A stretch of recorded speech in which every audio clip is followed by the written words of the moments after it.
Bueno, buenas tardes a todos. Hoy es un día de enhorabuena porque, y ya casi un rito en Valencia, que es presentar, en este caso, dos libros, dos poemarios de dos personas que nos resultan conocidas, amigas, dos excelentes poetas que, como digo, frecuentan nuestra ciudad, frecuentan esta casa y a los que ya nos hemos habituado a leer con extremo placer y con conmoción, como ahora verán. Son dos libros, uno es Lugares del sitio, de Juan Planas, y el otro es Una pátina de verdad, de Javier Joria. Por razones que vamos a enumerar, perdón, yo también me tengo que apagar el móvil.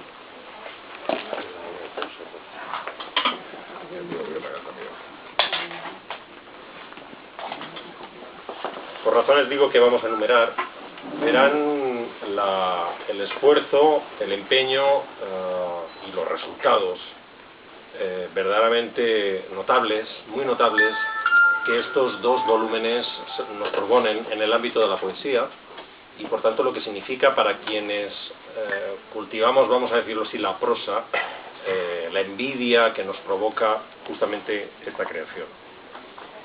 Bien, en principio la prosa admite todo tipo de registros, pero la prosa, admitámoslo, en muchos de los géneros que se cultivan, es escribir con rutinas expresivas y es escribir con códigos que están ya establecidos de antemano, que dan sentido a las cosas y que por tanto permiten, bueno, atribuir un significado ya fijado a las palabras.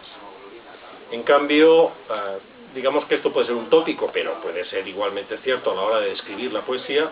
La poesía es, permítanme la imagen, escribir a la intemperie, intentando nombrar las cosas sin automatismos, sin esquemas perceptivos o expresivos que de algún modo han sido ya excesivamente fijados y por tanto sobados. Pero por otro lado, el poeta es algo más, es alguien que se hace cargo de la tradición y que por tanto se hace cargo de esas rutinas expresivas, se hace cargo de lo que es una herencia recibida a la hora de nombrar, de calificar el mundo. Hay que deberíamos desconfiar de los versificadores que creen decir las cosas por primera vez. En realidad, el poeta se vale de un lenguaje heredado, como digo, artificial, colectivo, y lo emplea para expresar de otro modo lo que ya ha sido designado. Es decir, no es tanto nombrar cosas nuevas como designarlas de otro modo, sin esas rutinas expresivas, algo que ha sido mil y una veces nombrado. La prosa indica también el tópico, la prosa es transitiva, la prosa es denotativa, designamos el mundo externo y por tanto el enunciado de lo que decimos pretende de alguna manera acoplarse a la realidad de las cosas. En cambio la prosa es intransitiva, solemos decir, la prosa es connotativa, la poesía es intransitiva, la poesía es connotativa. Eso es lo que creemos y repito lo que comúnmente decimos. Pero bien mirado no es exactamente así. Esa división tan rotunda no podríamos, repito, sostenerla tan claramente. La poesía expresa también lo externo, de una determinada manera.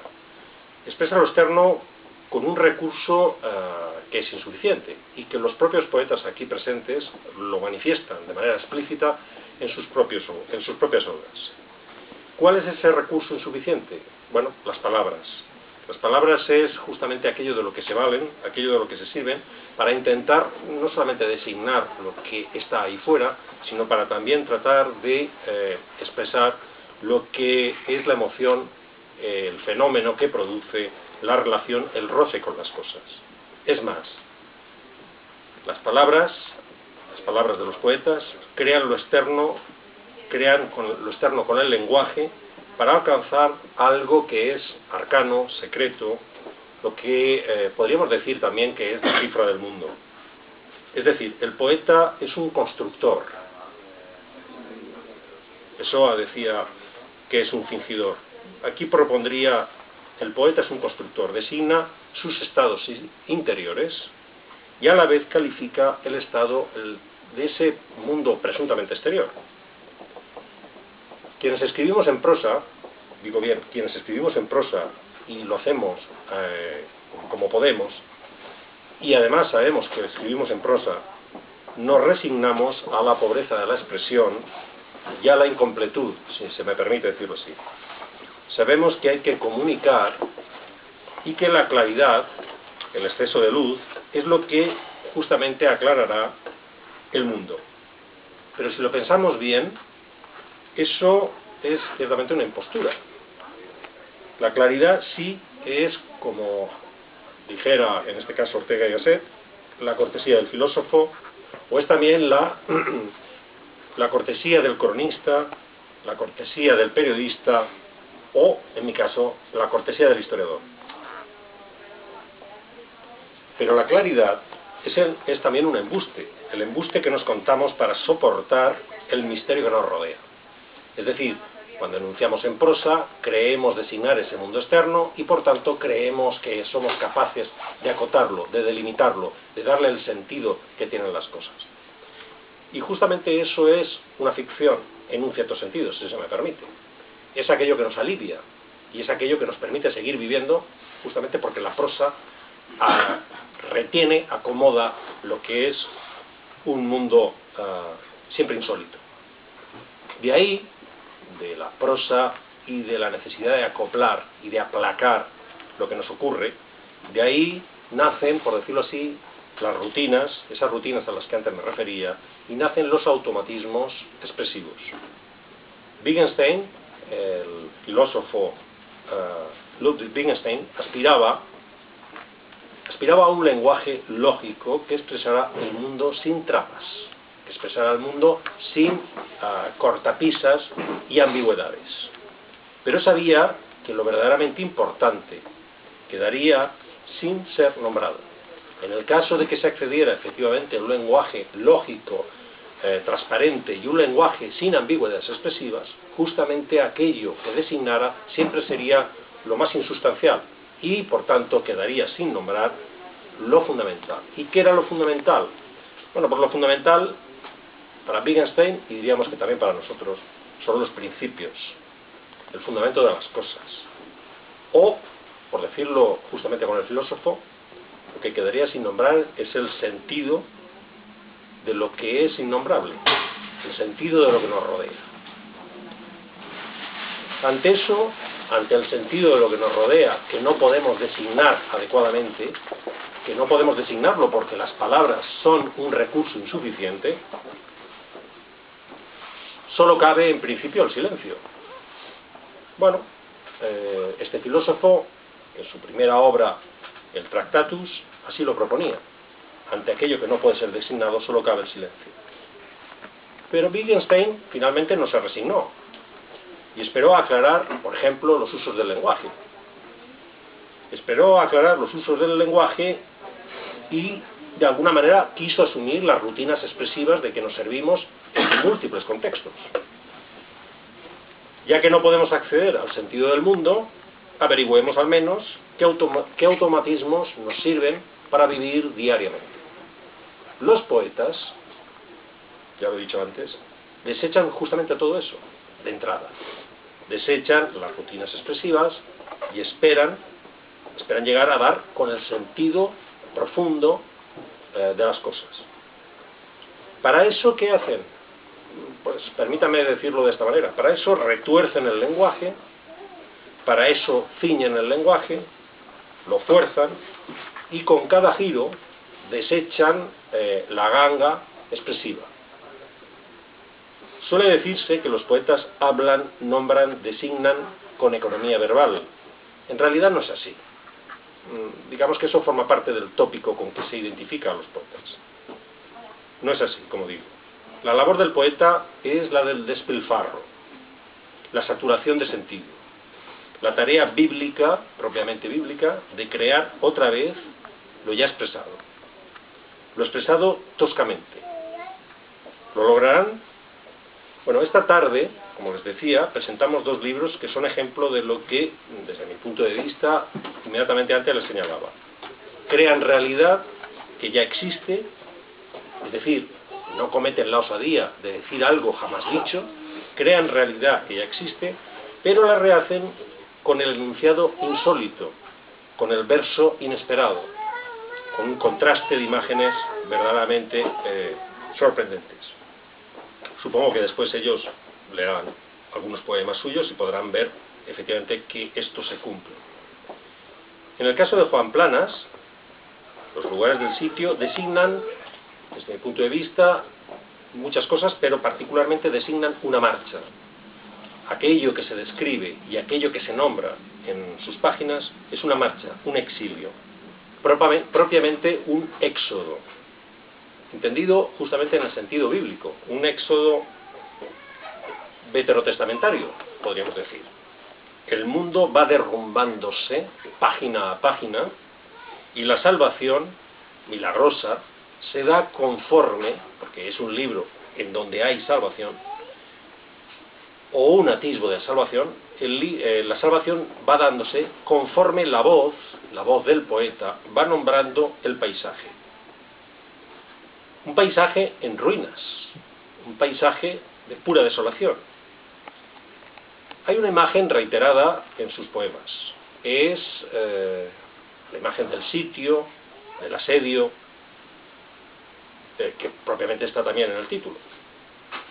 Quienes avanzan y son nombrados por la voz del poeta, se saben efectivamente acosados, siempre a punto de perecer.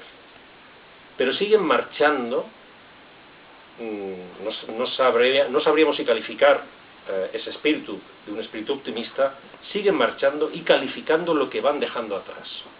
Por tanto, es también una labor poética la que están emprendiendo. Es un avance progresivo,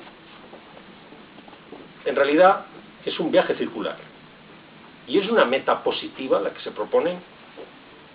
En realidad es una vuelta a empezar. Todo prende, todo está a punto de ignición, y los versos, como dice Planas en su epílogo, se quiebran haciendo chasquidos leves.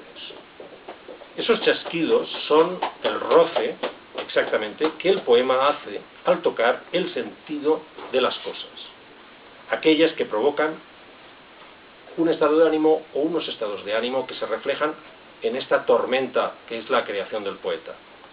Unos estados de ánimo que son calma, indiferencia y cordura, a pesar, repito, de la tormenta interior que está en la expresión y en la creación poética. En el caso de Javier Jover, una pátina de verdad no designa una marcha, no. En este caso designa, si se me permite, un proceso propiamente interior, con paisaje al fondo. Su libro es un estado de éxtasis y de éfrasis, perdonen esta pedantería. Es decir, una expresión de la que el yo alcanza, de lo que el yo alcanza y pierde, lo que la edad destruye o afirma. Siendo un libro de interior, no es un libro de interiores, es una vía de acceso a lo externo, al paisaje con palabras, las que crean el mundo de sentidos y de sentido, las que adosan emoción al discurrir cotidiano de lo que es propiamente ordinario. Todo en el libro de Javier Jover es ordinario en este sentido. Pero el verso es insólito, y sobre todo el verso es la transcripción o refacción de la luz y de los colores. El poema, en el libro de Javier Jover, el poema es paleta en manos de un pintor que no puede decir las cosas por primera vez, como señalaba, sino levantando la pátina, la fina película que el tiempo ha dejado sobre la naturaleza. De ahí que sea, como decía antes, un volumen de éfrasis y conmoción personal.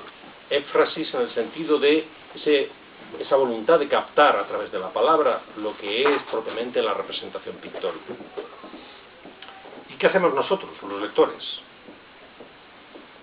¿Qué hacemos nosotros ante la poesía orgánica, permítame permítaseme vincular ambos libros. ¿Qué hacemos ante la poesía orgánica de Planas y de Jover?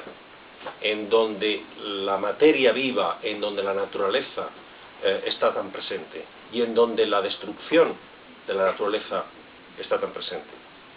En Planas, la imagen del fuego es constante. Es, como decía antes, el punto de ignición. Todo está quebrándose y, por tanto, todo está amenazado de perderse. En Jover, la imagen del líquido es frecuente. El agua que se desparrama o que pueda negarlo todo. Pero, si me permiten, yo de momento voy a dejarlo en este punto. Luego, en la discusión o diálogo que podamos tener, volveré sobre ciertos aspectos y ciertas imágenes que me han provocado ambos libros. Digo que creo que de momento bastan ya mis torpes glosas, y lo mejor es oír lo que ambos tienen que decirnos, esa autoobservación, ese autoexamen, seguramente sin rutinas y sin automatismos.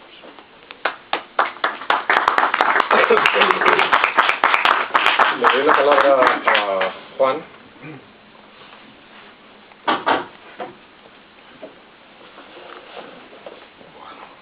Buenas noches, ¿se me oye? Muchas gracias por estar aquí. Bueno, muchas gracias justo por tus palabras. Obviamente, si lo que tú has dicho lo calificas de torpe prosa, o torpe glosa, no sé muy bien. Has estado estupendo. Aún así, más tarde podemos discutir bastante las relaciones entre prosa y poesía. La mayoría, bueno, en algunas cosas estamos de acuerdo, en otras no. El fuego destructor es también purificador. Bueno, había muchos temas, ¿no? En cualquier caso, bien, estoy aquí para presentar este libro, Los lugares del sitio. Como justo he apuntado, el libro es efectivamente un viaje. Bien, yo llevo desde el jueves pasado de viaje. Primero Madrid y ahora Valencia. Mañana me vuelvo a Mallorca. El martes estuve en una muy interesante exposición en la Plaza Tetuán, que se llamaba Por laberintos, donde más o menos leí una frase que decía lo siguiente: el cerebro sirve para ir de viaje y la memoria para volver a casa. Así, del mismo modo, pienso que cada libro mío empieza un viaje, pero también lo acaba. Abre un laberinto y, desdeñando el hilo de Ariadna, lo destruye, lo diluye, volviendo sobre sus pasos. Esos pasos, de todas maneras, no sabemos nunca bien si son los nuestros o si son los que creímos haber dado, porque a veces también somos el otro que queremos ser y a veces no lo somos. En definitiva, el viaje, y este libro es un buen ejemplo del tema,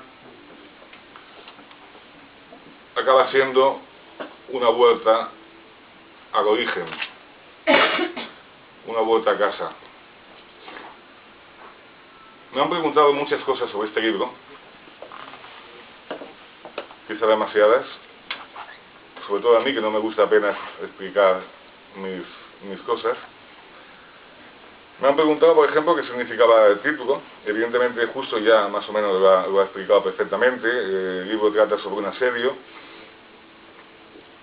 y, evidentemente, los lugares del sitio son las diversas perspectivas que el artificio del poema utiliza para mostrarnos ese laberinto, ese sitio, ese asedio, ese sitio que en algún momento se convierte en un cuerpo en llamas, en otro momento en una ciudad sitiada, después cambia, en definitiva.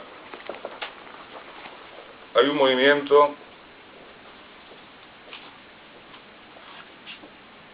y un intento también de convertir el poema en lo que yo deseo desde hace tiempo, en una traslación, en una réplica lo más exacta posible del peculiar ritmo del pensamiento, del mío propio. Evidentemente mi pensamiento, claro, como de casi todos, o como de todos, es un discurso dado a saltos, a acrobacias, en el vacío, a cambios de perspectiva, de vista, de opinión. Hay un intento aparente de abolición de la lógica. Y este libro me confirma que ese camino, ese viaje que empieza en cada libro, no es nunca el mismo y además amenaza con ser muy largo. Hemos hablado justo de la luz, de la oscuridad, quizá calificando la prosa de luz y la poesía de oscuridad. Bien, sobre esto pienso que no hay mejor lugar que la oscuridad para apreciar el enorme valor relativo de la luz. Pero la verdad es que no acabo de distinguir con claridad, ni por supuesto con certeza, ni entre la luz ni la oscuridad, ni entre adentro ni afuera, y desde siempre me han parecido, adentro y afuera, el mismo lugar. Aunque nos guste muchísimo perdernos en esa dialéctica de los opuestos y hasta de los complementarios. En el libro hay un verso que dice: estamos donde siempre y el lugar es incierto. Sinceramente yo no sé mucho más. Me han hablado de que el libro es oscuro, pesimista. En el libro digo: no iremos mucho más lejos que nuestros ancestros, ni escaparemos al vaivén de los días. O también digo: no somos nadie, o sí, somos Ulises burlando a Polifemo, los orgullosos descendientes de una tribu en viaje hacia el reino del olvido. El libro también añade: ya hemos llegado, pero no somos capaces de aceptar que ya hemos llegado al olvido. Pero el libro no es pesimista, ni el libro es optimista, ni mucho menos. En realidad el libro no pretende hacer ningún diagnóstico, no pretende que nadie encuentre soluciones. El libro no pretendería, yo nunca pretendería adoctrinar a nadie, en ningún sentido. Lo único que sé, bueno, lo cierto es que el libro tiene un poema central, que es la ciudad sitiada. Esa ciudad se transforma antes, después, durante ese viaje. Se transforma en el cuerpo, en el lenguaje, y en cuantos otros elementos podamos ser o creer que somos en determinado momento. El libro mezcla también versos largos o muy largos, con versos muy concisos y breves, intentando que algunas avalanchas de imágenes acaben desembocando en espacios casi desnudos de palabras y de repletos de silencio. Ha dicho también justo que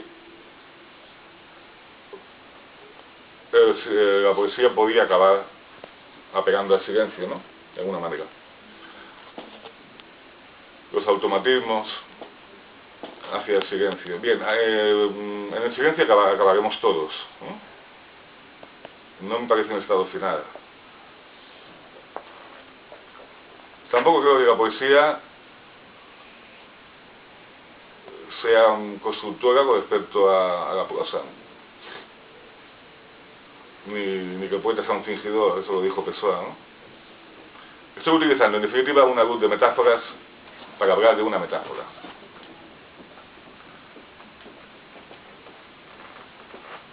¿Qué significa esto? Significa que forma y contenido, y aquí ya tendríamos que hablar de prosa y poesía, son exactamente la misma cosa. Forma y contenido son la misma cosa. Y es cierto que en este poemario he intentado con mayor énfasis que en otros de mis libros anteriores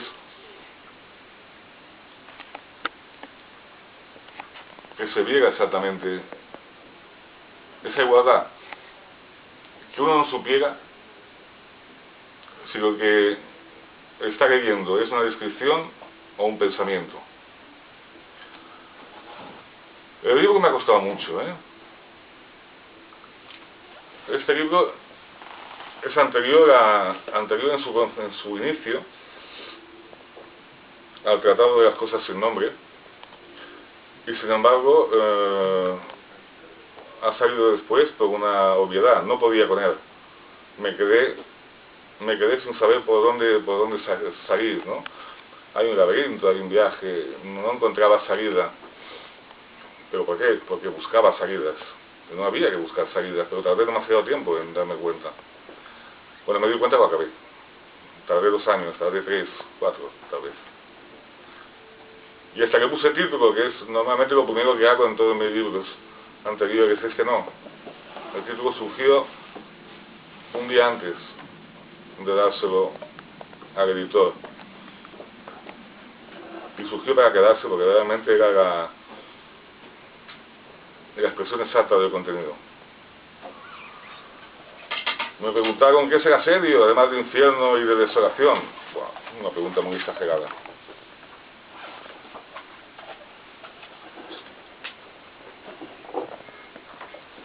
¿O es el infierno un buen alimento para la poesía? Y digo, excelente. Como el purgatorio o como el mismísimo cielo. Y es cierto. En todos esos lugares, purgatorio, cielo, infierno, el asedio es el mismo. En todos hay que enfrentarse al lenguaje como lo que es. La única cosa que somos y fuimos y seremos. ¿El tiempo aquí? No, no aquí. Aquí. No existe. Salvo como una sucesión magnífica de referencias culturales. ¿Cómo puedo distinguir yo un tiempo de otro? Un historiador tendría su método, ¿no? Yo no. Yo tengo otro método. Mi método sería utilizar una cita cultural que representase la visión que el hombre, el mismo hombre de hoy, desde siempre, el de la tribu humana a través del tiempo, tiene de sí mismo en cada momento. Esa diferencia cultural, esa sucesión de citas culturales, para mí es la historia. Evidentemente es una visión muy sui generis y muy parcial, ¿no? Decía que el tiempo aquí no existe salvo como una sucesión magnífica de referencias culturales, bien, esa bruma que nos parece tan nueva. Estamos en época de cambios, ¿no? Es una realidad muy vieja y muy antigua, igual en nosotros que en nuestros antepasados, que en quienes nos sucederán. Lo único necesario para sobrevivir a la asfixia es conocer su génesis, su historia, su razón de ser, su voluntad. Y pese a todo, seguir coleccionando hallazgos entre las tinieblas. Bien, hay muchos libros que llevan este título, ¿no? La poesía es oficio de tinieblas. Al menos hay 5. Voy a acabar para que Javier pueda hablar de su libro, que por cierto es un libro excelente y que tuve la honor de presentarlo en Palma, ¿no? Y el tema del optimismo, las últimas estrofas del libro parecen optimistas. Parecen optimistas porque nos dicen, quien dice, no creo que la muerte se quede entre nosotros. Otras ciudades y otros cuerpos nos aguardan, suicidas con sus venas suplicantes, sus páginas abiertas, sus torreones y sus criptas, sus pliegues sucesivos, su última voluntad de destruirse y de nacer, de entre las ruinas liberales con otro nombre, otro silencio y otra tensión igual de insoportable. Punto final. Evidentemente esto no es la salida, esto es, como bien decía justo, la vuelta al principio, la vuelta a la primera página del libro, la vuelta al instante en que reconocemos que según el manual somos las palabras que decimos. tal vez por ellas nos perdemos en laberintos, etcétera, etcétera, etcétera.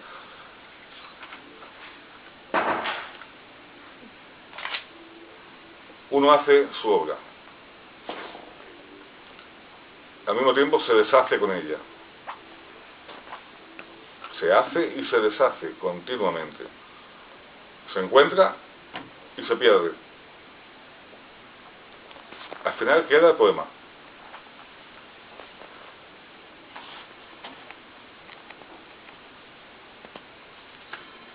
Queda el poema. Aquí que decía yo, a quien me lo preguntaba, ¿qué es la poesía sin un canto? Pues eso. Hay que seguir cantando pese a todo. Muchas gracias a todos.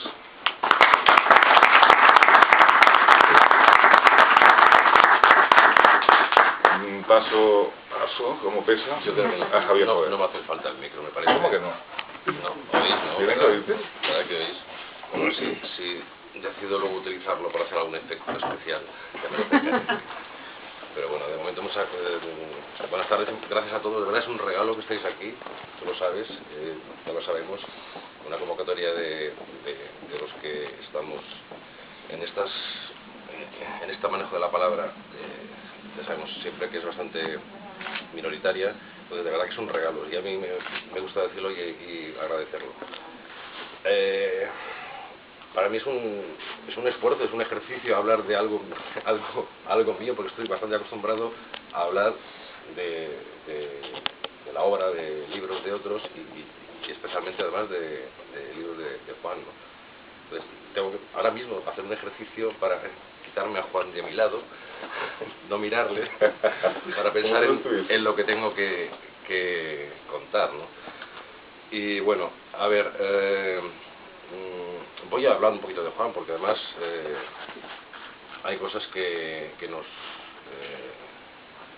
unen, que nos mueven, algunas cosas en común son las mismas, ¿no?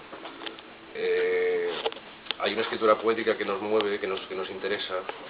No quiero hablar de tendencias ni dar nombres, pero vamos, hay una escritura poética que es la que realmente nos interesa. Y yo creo que el libro de Juan, para luego hablar un poquito del mío, el libro de Juan, como ha dicho Justo y tú también muy torpemente has querido decir, pero ya lo hemos hablado, el libro de Juan intenta que con el propio lenguaje, yo creo que esto es realmente lo que intenta la verdadera poesía, ¿no? Que el propio lenguaje se imbrique de tal manera en aquello a lo que se refiere, en aquello que quiere nombrar, que el propio lenguaje es capaz, esa es la intención, es capaz de sustituirlo. O sea, que el propio lenguaje es el paisaje del que se está hablando, y el libro de Juan, este último, yo creo que es tu libro el que es la prueba hasta ahora más clara de ese intento. O sea, los lugares del sitio, el asedio, es el propio lenguaje, y ese viaje del que tú hablabas, me parece a mí que es un viaje pues como sin fin, ¿no?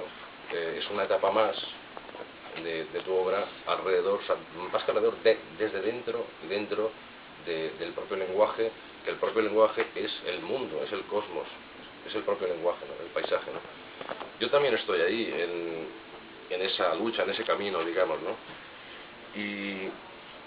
Y hablando, cuando hablabais del silencio, de Wittgenstein y aquello que no se puede nombrar, que está muy bien, que no sea un concepto en sí, sino que sea realmente lo que uniría a todos los conceptos o a todo aquello a lo que se refieren las palabras, que es el sentido de las cosas. Me gustaría decir algunas cosas acerca de la poesía que no se suelen decir, y bueno, una de ellas es, de entrada, quitar el miedo que hay desde fuera, desde el lado del lector, del oyente o del que se acerca, el aficionado incluso al género, que siempre la ve como con un cierto temor, como que esto no lo voy a comprender o me va a costar. Yo siempre digo, o hace un tiempo que digo, que la mejor manera de acercarse a la poesía es de entrada y simplemente como escalón inicial, luego ya vendrán otros, es dejarse guiar por la música que hay en las palabras, en cómo están ordenadas, cómo están dispuestas una detrás de otra. Dejarse guiar por esa música, que esa música ya dice algo. Esa música es fundamental que exista, ¿no? Juan, en este libro en concreto, utiliza mucho el decasílabo y el alejandrino. A mí también, yo cuando escribo, me salen en decasílabos, en heptasílabos. Y hablando del silencio, hay una cosa que yo estoy intentando porque soy consciente de ello, ¿no? Pero porque me sale ya de un modo natural, ¿no? Pero algo que es común a la música, que es uno de los elementos, como otros muchos que hay en común entre la música y la poesía, que es el silencio, pero el silencio no como un momento en el que no ocurre nada o en el que se descansa, sino, en el libro hay ejemplos, ¿no? Que tampoco ahora voy a ir a ellos. Hay un silencio que a mí me interesa mucho en la parte, digamos, sonora, musical de la escritura y de la poesía, que es el silencio que remite a algo que ya se ha oído, pero que no se dice. Por ejemplo, en música en piezas musicales, por ejemplo, hay un estribillo que se repite 2, 3 veces, pero a lo mejor a la tercera vez la última nota del estribillo, la última nota no suena. Pero el oyente, como ya la ha oído, aunque no suene, la oye. Y ese silencio a mí me interesa mucho. Y yo, es que eso pasa en la poesía. y claro, es que es uno de los elementos que se puede utilizar en la escritura, en la poesía. Bueno, y a mí me gusta utilizar... No solo musicalmente, sino conceptualmente también. Y conceptualmente, claro. O sea, lo que vas a decir, o sea, todo lo que brota, lo que está a punto de estallar, pero no lo dices. Estalla cuando el lector abre el libro y claro. estalla él.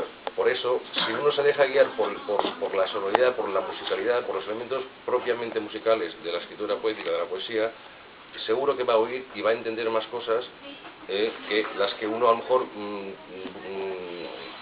quisiera entender guiándose simplemente por el significado y por la literalidad y por la semántica de las palabras. Seguro que va a entender más, ¿no? Y ese silencio a veces que uno oye porque remite algo a un antecedente que ya ha sonado, a veces no es de una sílaba, a veces es de una estrofa entera. O sea, incluso a veces en un poema el poeta, sin decir algo, lo que consigue es que el lector intuya lo que se quiere decir. Porque, una elipsis a tiempo, lo dice todo. Bueno, la elipsis es otra cosa, pero bueno, yo me refería sobre todo a la utilización de ese elemento musical como algo importante. Ya sabes que yo de música ando muy flojo. Eso es lo que te crees tú, porque aquí no lo demuestras. Estoy más cerca del silencio. Aquí no lo demuestras. No. Yo nunca he leído en voz alta mis poemas, jamás. Bueno, ni los míos ni los de nadie, ¿no? O sea, solamente la voz interior, si hay... se puede hablar de música, sí. La música de pensamiento, la música de las ideas. Sí se puede. No sé, no suena, ¿eh? No suena aquí dentro. Pero bueno, son cuestiones que uno puede o no pensar de sí mismo, que a lo mejor posiblemente no seas tan consciente de cómo te salen las cosas, sí. Pero sí que escuchas una música que es la que te guía, esto está clarísimo. Además, si no saldrían los versos que escribes, no saldrían así. Bueno, entonces ya entramos un poco en lo que me toca a mí. No hemos hablado de una página. No hemos hablado. ¿Cómo es? Es que no lo tenía presente, no me acordaba mucho, pero realmente en este libro voy a leer un poema porque, para empezar, porque habla de ti, tú lo sabes. Hay en uno de los apartados que cada uno de los 4 apartados del libro remite a un paisaje. Yo veo una tremenda voluntad de diálogo. Sí, del diálogo surgen las ideas. Lo repito mucho porque me parece En realidad parece que en algún momento hablas con tus poetas de cabecera o hablas con tus... Claro, es que en este capítulo, del que voy a leer este poema, el diálogo es con otras escrituras, es con otras poéticas, otras formas de escribir de otras personas. Entonces es como un ejercicio, se puede decir así, de exponer a dialogar 2 escrituras, la de alguien, la de un otro y la propia, pero con cierta distancia, y hacer que la propia se acerque, sin dejar de ser sí misma, se acerque a esa otra escritura distinta. Siempre se hace, o sea, el discurso de cada uno juguetea con el sonido ambiental y con todo lo que decide. Pero bueno, aquí había una intención, además de esto que dices, había una intención clara de hacer este ejercicio, ¿no? Y con este diálogo entre escrituras se intentara dar cierta cuenta de lo que dice esa otra escritura, sin olvidar lo que uno mismo con su propia escritura también es capaz de contar, ¿no?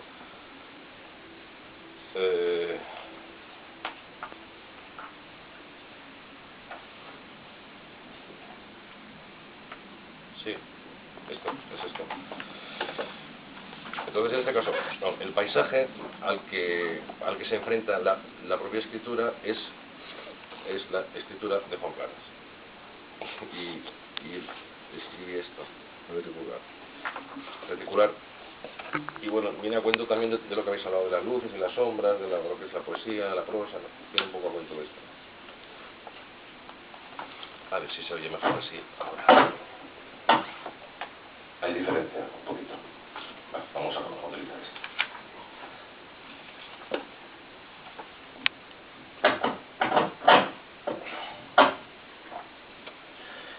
El sol de la tarde revela a contraluz el hilo de la araña, filamentos en cruz suspendidos como una ensoñación en la anatomía del aire, segmentos de luz en movimiento desde la rama más alta del árbol hasta el musgo de la piedra, hasta su regadío microscópico de instante detenido en una sola gota de tiempo, en su humedad tan junta, tan sujeta al mineral en un espacio escondido por el dibujo de su vacío milimetrado, por la heráldica de su miedo a no contarlo. El humo atraviesa la malla al pensar, y en su tránsito quedan palabras atrapadas como peces encendidos, ideas incrustadas en el vacío reticular del aire como escoria de fundición, como ganancia última del sueño en un vértigo que se ciñe al desvarío de una certeza cazada al vuelo cuando baja la marea, cuando imparte el agua su lección y renueva el contexto de las algas en esta ceremonia continua de los cabos sueltos, en este reintegro íntimo de la vida. Legañas de la vigilia, páginas sueltas como sombras de un engaño, como huellas de un alfabeto extendido del silencio tras la evaporación de una lágrima, tras el hilván menesteroso de este tejido vegetal que se enhebra en cavidades de umbría como hilos acuosos de un líquido amniótico tendido a su inclinación. Es cuando la inmovilidad se aquieta, es cuando la trama se adensa alrededor y viene a posar su undimbre en la luz del símbolo, esfera de verdad hacia la combustión más íntima de un sol frío, de una sombra nueva, cúpula de palabras enfermas rondando los días como instrumentos del dolor para salvar al mundo cada noche, para reescribirlo en los ángulos del lenguaje, entre el extravío premeditado en la emoción y en sus estrategias de espesura más certeras en el sentido de la huida. Párrafos de luz, estrofas en la sombra, Más que el hallazgo, la búsqueda. Más que un fulgor, su emblema. Esto era como un poco el ejercicio del que os hablaba. Bueno, este libro está concebido también un poco como lo que me parece a mí que son las cosas que es que todo está delante, todo está en el paisaje, en lo que miramos. El paisaje contiene, si uno es capaz de mirarlo y contemplarlo y es capaz de dialogar con él, contiene lo que hay que decir, lo que hay que contar. Lo único que hace falta es, de la manera que sea, ser capaz de leerlo, ser capaz de descifrar lo que nos dice, lo que contiene. Si uno es capaz de leerlo, es capaz de contar y de decir algo de lo que somos y del todo, ¿no? Y de lo que somos como parte de ese todo. Y es otra manera, o es la manera de dialogar con el contexto, con el ámbito en el que vivimos mientras transcurre el tiempo.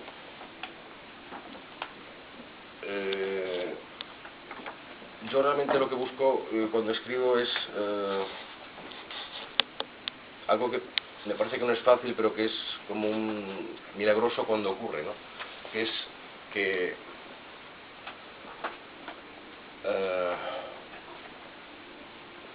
no sé cuál es el nombre del poeta que lo dijo. Es un poeta hispanoamericano que dijo que el poema de verdad empieza cuando acaba.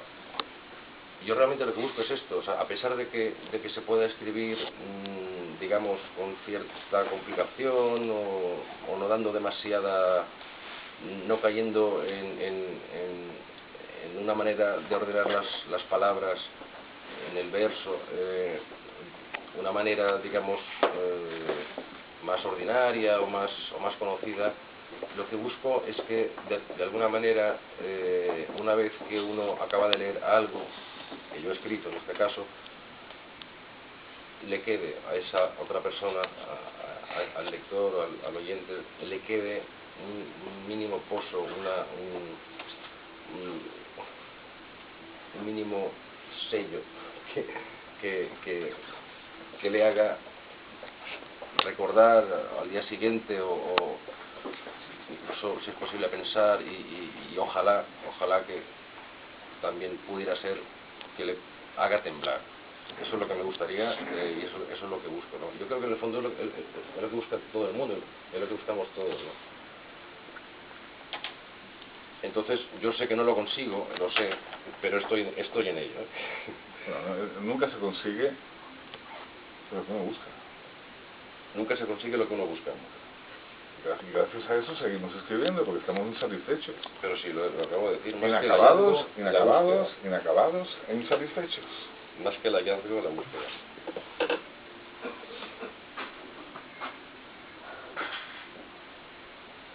Bueno, voy a leer algo más, ¿no?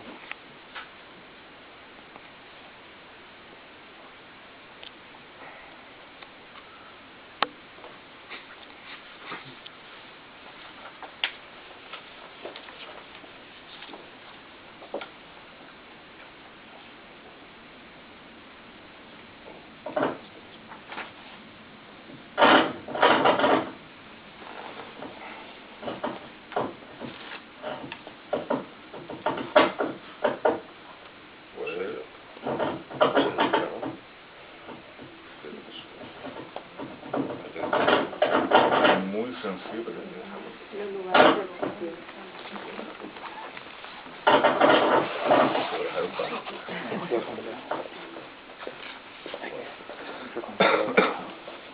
En el fondo de los espejos hay siempre un residuo de aguas profundas y frías, reflejos